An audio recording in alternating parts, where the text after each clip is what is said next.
Mall के अंदर माधुरी अपनी बेटी पलक के साथ सामान खरीद रही थी। तभी माधुरी की निगाह बाहर रोड पर जाती है, जहाँ पर एक सुंदर सी लड़की बैठी फूल बेच रही थी। पलक, जरा वह सामने बैठी लड़की को देख, कितनी सुंदर है ना। हाँ माँ, लेकिन आप फूल वाली को इतनी ध्यान से देख क्यों रही है? तू बभी ना कुछ नहीं समझती। अरे मैं सोच रही हूँ कि तेरे भैया के लिए यह लड़की बहुत सुंदर रहेगी। इसे मैं अपने घर की बहू बनाना चाहती हूँ। बहू, यह क्या कह रही हो? माँ, आप इतनी गरीब लड़की को हम अपने घर की बहू क्यों बनाएंगे? हम तो अच्छे खासे अमीर हैं, किसी बराबरी वाली लड़की को लेकर आएंगे। नहीं पलक, तू नहीं जानती। अगर हम किसी बराबरी वाली लड़की को लेकर आएंगे तो वह हमारी सेवा नहीं करेगी और हमेशा ही प्रॉपर्टी की बातें करेगी।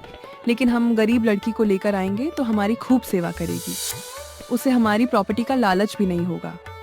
वह तो ठीक है माँ, लेकिन छोड़, तू शॉपिंग कर, मैं उससे बात करके आता हूँ।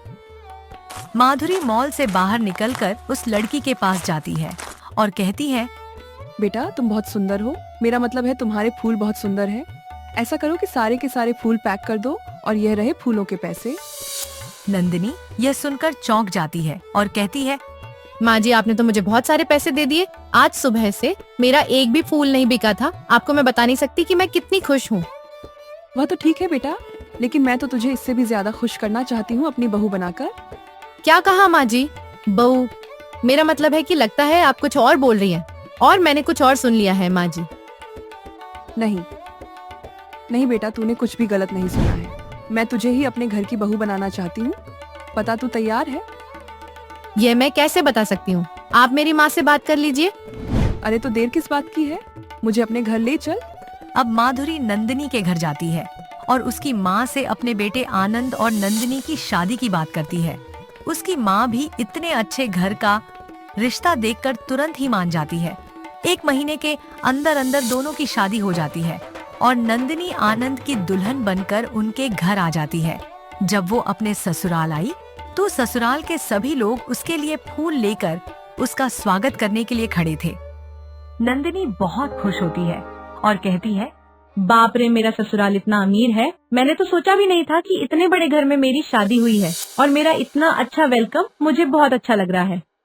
अरे बहू, भला तुम्हारा इतना बड़ा वेलकम क्यों ना हो? आखिर तुम हमारे आनंद की पत्नी हो। वैसे तुम इतनी सुंदर हो कि ऐसा लग रहा है कि चांद खुद चलकर हमारे घर आ गया हो। सभी लोग नंदिनी की बहुत तारीफ करते हैं। नंदिनी सबकी तारीफें सुनकर बहुत खुश हो जाती है। उसके बाद अपने कमरे में आराम करती है।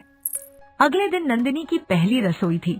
नंदिनी घबराई हुई किचन में काम कर रही थी और मन ही मन सोच रही थी, भगवान जी, आज मेरी पहली रसोई है, सब कुछ बहुत अच्छा बने, कृपा करना। इसके बाद नंदिनी ने अलग अलग तरह की चीज बनाकर डाइनिंग टेबल पर लगा दिया। सभी लोग खाना खाने बैठे। सभी लोगों ने थोड़ा सा खाना खाया। फिर नंदिनी ने पूछा, आप लोगों ने बताया नहीं कि खाना कैसा बना है। भाभी, आपने चावलों में पानी ज्यादा डाल दिया है। ये बासमती चावल है, इतने गीले नहीं बनते।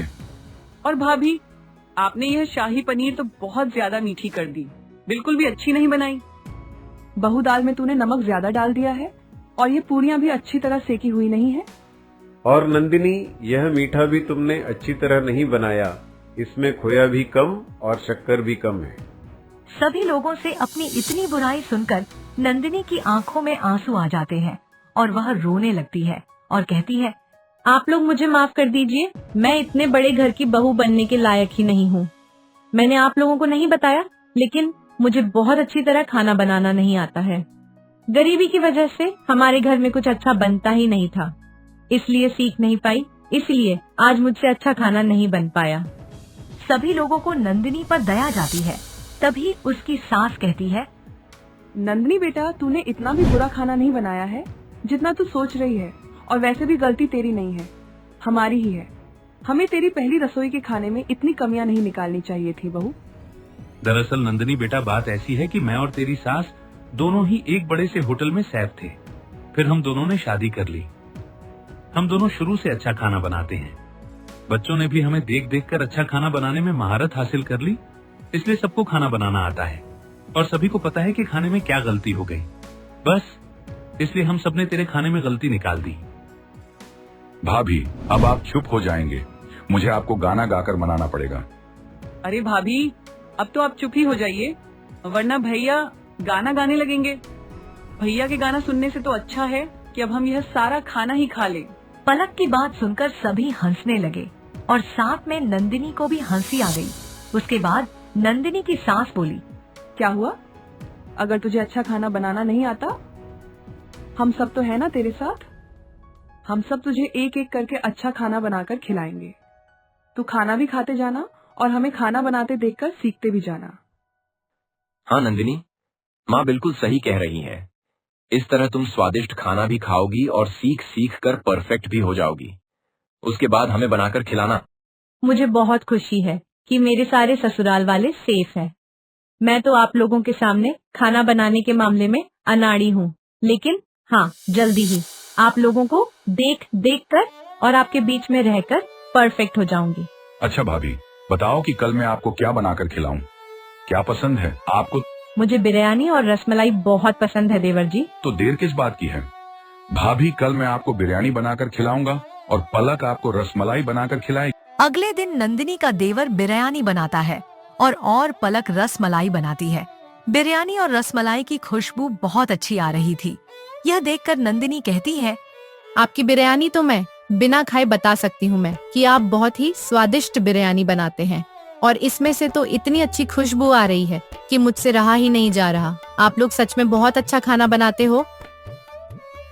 उसके बाद जब डाइनिंग टेबल पर खाना लगता है और सभी लोग खाते हैं तो नंदिनी खाना खाकर कहती है, आप लोग सब कुछ कितना अच्छा खाना बनाते हैं। खाना खाकर तो जैसे मजा ही आ गया। ऐसा लग रहा है मैं किसी बड़े होटल में खाना खा रही हूँ। मैं भी कोशिश करूंगी कि जल्दी से मैं भी आप लोगों की तरह ही खाना बनाना सीख जाऊँ और बहुत अच्छे अच्छे खाने आपको बनाकर खिलाऊं। अगले दिन का डिनर आनंद और नंदिनी के ससुर बनाते हैं। उस दिन भी खाना बहुत अच्छा बनता है। नंदिनी भी खाना खाती है, उसे बहुत स्वादिष्ट लगता है। फिर वह कहती है, आज तक इतना स्वादिष्ट खाना मैंने कभी नहीं खाया। कितनी खुशनसीब हो कि मेरी ससुराल में हर कोई सेफ है। इतना अच्छा खाना हर किसी को कहाँ खाने को मिलता है। खाना बिल्कुल ऐसा लग रहा है जिससे 5 स्टार का खाना हो। नंदिनी को आए कुछ दिन बीत गए थे। नंदिनी भी अब अच्छा खाना बनाने लगी थी। धीरे धीरे उसने सब कुछ बनाना सीख लिया था। आज नंदिनी ने अपने हाथों से खाना बनाकर सभी के लिए खाना लगाया और बोली, प्लीज आप लोग खाना खा करके बताना कि मैंने खाना कैसे बनाया है। सभी लोग खाना खाते ही और तब पलक बोलती है, भाभी, आपके खाने में काफी सुधार है। खाना तो काफी अच्छा बना है। जो थोड़ी बहुत 19-20 की कमी रह गई है वह भी जल्दी पूरी हो जाएगी। हाँ बेटा, पलक बिल्कुल सही कहती है। कोशिश से सब कुछ संभव है। इतने बड़े ससुराल में लगता है कि मेरा इम्परफेक्ट होना बहुत मुश्किल है। इतना समय हो गया लेकिन फिर भी मेरा खाना बहुत अच्छा नहीं बनता। अरे बहू, कोई भी चीज धीरे धीरे आती है, एकदम से नहीं आती। जरा सब्र तो कर। ये तो रोज की बात थी। कभी नंदिनी के ससुराल वाले खाना बनाते हैं तो कभी नंदिनी खाना बनाती है। नंदिनी के ससुराल वाले बारी बारी खाना बनाते थे, लेकिन जब नंदिनी खाना बनाती तो कोई ना कोई कमी रह जाती। इस बात से वो दुखी रहती थी।